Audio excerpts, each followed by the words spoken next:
2024 के लोकसभा चुनाव को मद्देनजर रखते हुए तमाम विपक्षी दलों ने अहम रणनीतियां बना ली हैं मोदी सरकार के खिलाफ। जहां एक तरफ तमाम ऐसे विपक्षी दल हैं जो महागठबंधन में शामिल हैं, लेकिन इस महागठबंधन का हिस्सा नहीं है बहुजन समाज पार्टी। ऐसे में देखा जा रहा है कि बहुजन समाज पार्टी की सुप्रीमो मायावती डंके की चोट पर कई बड़े ऐलान कर रही हैं, बैठकें करती हुई नजर आ रही हैं और हर एक राज्य में बसपा की एक्टिवनेस भी देखने को मिल रही है। इसी बीच देखा जा रहा है कि मायावती ने अब एक बेहद बड़ी चुनौती दे डाली है आजाद समाज पार्टी के राष्ट्रीय अध्यक्ष चंद्रशेखर आजाद को। नमस्कार, मैं प्रांशी राठौर और आप देख रहे हैं नेक्स्ट 9 न्यूज। यूपी की सियासत में भीम आर्मी के संस्थापक चंद्रशेखर आजाद के चलते इस वक्त सियासत गरमाई हुई है।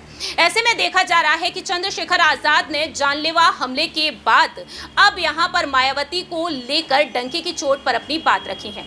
मालूम हो कि चंद्रशेखर आजाद पर 28 जून के दिन जानलेवा हमला किया गया और उसके बाद मायावती पर उन्होंने कई बड़े बड़े बयान दिए। लेकिन यहाँ पर यह भी देखने को मिल रहा है कि चंद्रशेखर आजाद की जो पार्टी है वह कई राज्यों में एक्टिव होती हुई नजर आ रही है। खुद चंद्रशेखर आजाद भी कह चुके हैं कि छत्तीसगढ़, राजस्थान, मध्य प्रदेश में वह चुनाव लड़ेंगे और इसी को मद्देनजर रखते हुए अब मायावती ने एक अहम प्लान बनाया है। दिल्ली की सियासत में वह लगातार एक्टिव है और चंद्रशेखर आजाद का प्रभाव भी यहां पर बढ़ता हुआ देखकर अब उन्होंने मास्टर प्लान बना लिया है। दरअसल आपको बता दें कि माना जा रहा है कि चंद्रशेखर आजाद के बढ़ते प्रभाव और हालिया हमले के बाद दलितों में बढ़ते आकर्षण ने मायावती की चिंता को बढ़ा दिया है। मायावती चंद्रशेखर की दलित युवाओं के बीच बढ़ती फैन फॉलोइंग से काफी चिंतित हैं और अब इसे काउंटर करने के लिए भतीजे को युवा चेहरे के रूप में स्थापित करने में जुट चुकी हैं। मायावती को लगता है कि चंद्रशेखर दिल्ली में बैठकर देश की दलित राजनीति और दलित विमर्श को प्रभावित कर रहे हैं। उनकी दलित फॉलोइंग बढ़ रही है और वह एक बड़े दलित चेहरे के रूप में उभर रहे हैं। मायावती को यह लग रहा है कि अगर चंद्रशेखर आजाद का उभार नहीं रोका गया तो आकाश जो उनके भतीजे हैं उनकी बराबरी पर वह खड़ी नहीं कर पाएंगी। दरअसल मायावती ने अब पार्टी की कमान ज्यादा से ज्यादा अपने भतीजे को सौंप रखी है।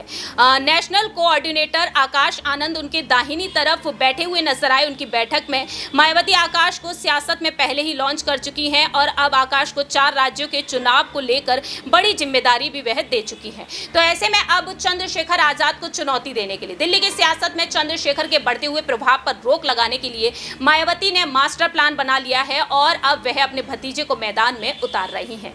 देखना दिलचस्प होगा कि किस तरीके से मायावती यहाँ पर चुनौती देने में सफल होंगे, क्योंकि उनका कहना तो यही रहा है कि लोकसभा चुनाव में वह अकेले ही मैदान में उतरेंगी। लेकिन चंद्रशेखर आजाद ये कहते हुए नजर आ रहे हैं कभी ना कभी तो वो वक्त आएगा जब मायावती कहेंगी कि वह उनके बेटे हैं और यही पार्टी संभालेगा। देखते हैं कि आखिरकार यूपी की सियासत में क्या कुछ नया मोड़ देखने को मिलेगा आने वाले वक्त में। इस खास रिपोर्ट में इतना ही। बाकी की तमाम अपडेट्स के लिए देखते रहिए नेक्स्ट 9 न्यूज।